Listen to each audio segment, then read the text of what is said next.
اعوذ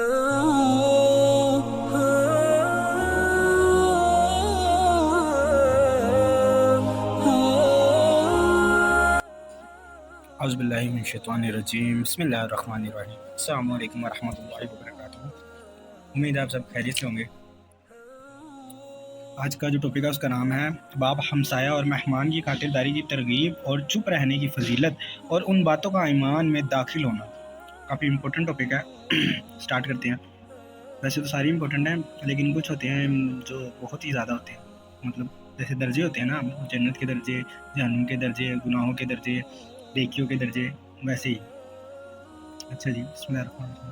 ابو ہریرہ رضی اللہ عنہ سے روایت ہے، رسول اللہ صلی اللہ علیہ وسلم نے فرمایا، جو شخص اللہ پر اور پچھلے دن پر، قیامت پر یقین رکھتا ہے، اس کو چاہیے یا تو اچھی بات کرے یا چپ رہے، اور جو شخص اللہ پر اور پچھلے دن پر ایمان رکھتا ہے، اس کو چاہیے کہ اپنے ہمسائے کی خاطرداری کرے، اور جو شخص اللہ پر اور پچھلے دن قیامت پر ایمان رکھتا ہے، اس کو چاہیے کہ اپنے مہمان کی خاطرداری کرے۔ اس کا فائدہ سبحان اللہ، کیا عمدہ نصیحت ہے۔ نووی رحمۃ اللہ علیہ نے کہا، غرض یہ ہے کہ جب بات کرنے کا ارادہ کرے تو سوچ لے کہ وہ جو بات کہنا چاہتا ہے وہ بہتر ہے، ثواب کی بات ہے، واجب ہے یا مستحق ہے، اس وقت کہے، اور اگر معلوم ہو کہ اس بات کا کہنا کچھ ثواب نہیں تو چپ ہو رہے، پھر چاہے وہ بات حرام ہو یا مکروہ ہو یا مباح ہو، جس میں نہ ثواب ہے نہ عذاب ہے، ہر حال میں خاموشی بہتر ہے۔ تو مباح بات کا بھی نہ کہنا بہتر اور اولیٰ ہے، کیونکہ مباح باتیں لے جاتی ہیں انسان کو حرام اور مکروہ کی طرف، اور ایسا اتفاق اکثر ہوتا ہے۔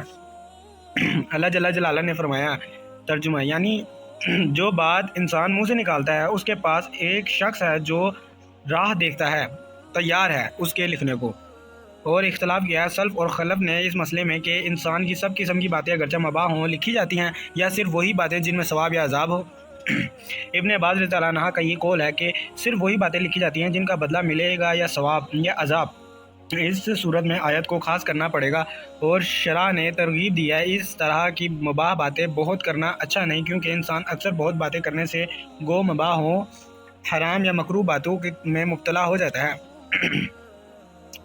اچھا جی، یہ جو ہوتا ہے نا، یہ اس وقت کے جنہوں نے حدیث وغیرہ لکھی ہوتی ہیں اور جو بڑے بڑے امام ہوتے ہیں نا، ان کی رائے ہوتی ہے کہ اس حدیث کا کیا مطلب ہے۔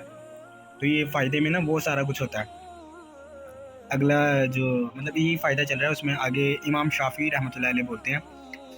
امام شافعی رحمۃ اللہ علیہ نے اس حدیث کا یہ مطلب بیان کیا ہے کہ انسان کو بات کرنے سے پہلے فکر کرنا چاہیے، پھر اس کو یہ امر متحقق نہ ہو کہ اس بات سے کچھ نقصان نہیں تو وہ اس بات کو کہے، اور اگر یہ امر متحقق ہو کہ اس سے زر ہوگا یا زر اور عدم زر میں شک ہو تو چپ رہے، مطلب کہ عذاب یا ثواب میں شک ہوگا تو اس کو چاہیے دونوں میں چپ رہے، عذاب یا درمیانی بات میں ہوگا تو وہ چپ رہے۔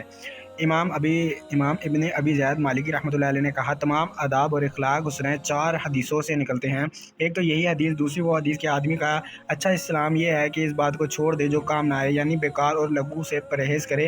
تیسری یہ حدیث یعنی غصہ مت کرو۔ چوتھی وہ حدیث جو اوپر گزری ہے کہ انسان کو چاہیے اپنے بھائی کے لیے وہی چاہے جو اپنے لیے خاص چاہتا ہے۔ اور استاد ابو القاسم تشریح رحمۃ اللہ علیہ نے فرمایا کہ موقع پر چپ رہنا مردوں کی صفت ہے، جیسے موقع پر بولنا نہایت عمدہ خصلت ہے۔ اور میں نے ابو علی وقاق سے سنا، وہ کہتے تھے، جو شخص چپ ہو رہے حق بات سے، یعنی جہاں حق بات بیان کرنے کا موقع ہو تو وہ گونگا شیطان ہے۔ لیکن ارباب مجاہدہ اور ریاضت نے جو سکوت اختیار کیا ہے وہ اس لیے کہ بات کرنے میں طرح طرح کی آفتیں ہیں، اور اس میں نفس کی حظ کا ہوتا ہے وہ اپنی تعریف کرواتا ہے، اور کبھی اپنی فضاحت اور شریم بیانی لوگوں پر ظاہر کرنا چاہتا ہے، اور یہ سکوت و خاموشی تہذیب و اخلاق کا ایک بڑا رکن ہے۔ فیصل بن ایاز نے یوں بیان کیا کہ جو شخص بات کو اپنے اعمال میں سے ایک عمل سمجھے گا وہ بے فائدہ بات کم کرے گا۔ اور ذوالنون مصری نے کہا کہ سب سے زیادہ اپنے نفس کی حفاظت کرنے والا وہ شخص ہے جو اپنی زبان کو زیادہ روکے۔ جو شخص اللہ پر اور پچھلے دن پر ایمان رکھتا ہے، اس کو چاہیے کہ ہمسایہ اور مہمان کی خاطرداری کرے۔ قاضی ایاز نے کہا، مطلب حدیث کا یہ ہے کہ جو شخص شریعت اسلام پر چلنا چاہتا ہے اس کو ہمسایہ اور مہمان کے ساتھ سلوک کرنا ضروری ہے، اور اللہ تعالیٰ نے اپنی کتاب میں ہمسایہ کے ساتھ سلوک کرنے کا حکم دیا۔ رسول اللہ صلی اللہ علیہ وسلم نے فرمایا، جبرائیل علیہ السلام مجھ کو وصیت کرتے تھے ہمسایہ کے ساتھ سلوک کرنے کے لیے، یہاں تک کہ میں سمجھا جبرائیل علیہ السلام اس کو ترک کے بھی دلائیں گے۔ اس طرح مہمانداری کرنا بھی اسلام کا طریقہ ہے، اور پیغمبروں اور صالحوں صالحوں کی خصلت ہے۔ اور لیس نے کہا کہ ایک رات مہمانداری کرنا واجب ہے، اور ان کی دلیل یہ حدیث ہے کہ ایک رات مہمانی کرنا حق ہے، ہر مسلمان پر واجب ہے۔ اور عقبہ کی حدیث کہ جب تم کسی پر اترو، کسی قوم پر اترو، پھر وہ بطور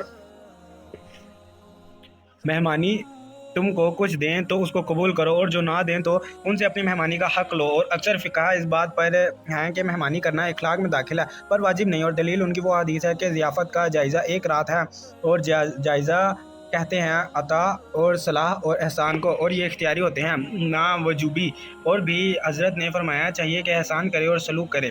اس سے یہ بات بھی نکلتی ہے کہ مہمانی واجب نہیں، کیونکہ ایسے الفاظ کا استعمال واجب میں نہیں ہوتا۔ دوسرا یہ کہ مہمان اور ہمسایہ ایک ساتھ بیان کیا، حالانکہ ہمسایہ کے ساتھ سلوک واجب نہیں۔ اور اگلی حدیثوں کی یہ تعویل کی ہے کہ وہ اوائل اسلام کی حدیثیں ہیں جب دلداری اور خاطرداری واجب تھی۔ پھر اختلاف کیا ہے علماء نے کہ مہمانداری بستی والوں پر اور جنگل والوں پر دونوں پر واجب ہے یا صرف جنگل میں رہنے والوں پر۔ تو شافعی رحمۃ اللہ علیہ اور محمد بن حکم کا قول یہ ہے کہ دونوں پر واجب ہے، اور مالک اور سحنون نے کہا کہ صرف جنگل والوں پر واجب ہے، اس لیے کہ بستی یا شہر میں مسافر کو ٹھہرنے کی جگہ مل جاتی ہے، سرائے وغیرہ میں، اور کھانے پینے کی چیزیں بھی سب بازار میں ملتی ہیں۔ اور ایک حدیث میں آیا ہے کہ ضیافت جنگل میں رہنے والوں پر ہے نہ بستی والوں پر، لیکن یہ حدیث اہل معرفت کے نزدیک موضوع ہے، نووی رحمۃ اللہ علیہ۔ آگے یہ والے ٹاپک میں دو اور حدیثیں ہیں وہ بھی دیکھ لیتے ہیں۔ ابو ہریرہ رضی اللہ عنہ سے روایت ہے، رسول اللہ صلی اللہ علیہ وآلہ وسلم نے فرمایا جو شخص اللہ پر اور پچھلے دن پر یقین رکھتا ہے وہ اپنے مہمان کی خاطرداری کرے، اور جو شخص اللہ پر اور پچھلے دن پر یقین رکھتا ہو وہ اچھی بات کہے یا چپ رہے۔ ابو شراح خزاعی خیلد بن عمرو یا عبد الرحمن یا عمرو بن خیلد یا ہانی بن عمرو یا کعاب سے روایت ہے، رسول اللہ صلی اللہ علیہ وآلہ وسلم نے فرمایا جو شخص اللہ پر اور پچھلے دن پر ایمان رکھتا ہو وہ اپنے ہمسائے کے ساتھ نیکی کرے، اور جو شخص اللہ پر اور پچھلے دن پر ایمان رکھتا ہو وہ اپنے ہمسائے کے ساتھ احسان کرے، اور جو شخص اللہ پر اور پچھلے دن پر ایمان رکھتا ہو وہ اچھی بات کہے جس میں بھلائی ہو یا ثواب ہو، یا چپ رہے۔ اچھا جی، یہ ٹاپک ختم ہو گیا۔ اگلا جو ٹاپک ہے نا اس کا باب ہے بری بات سے منع کرنا ایمان میں داخل ہے اور ایمان گھٹتا بڑھتا ہے۔ انشاءاللہ اگلی ویڈیو میں ہم وہ دیکھیں گے۔ تب تک کے لیے آپ اپنا بہت سارا خیال رکھیں، اپنی دعاؤں میں یاد رکھیں۔ السلام علیکم ورحمۃ اللہ وبرکاتہ۔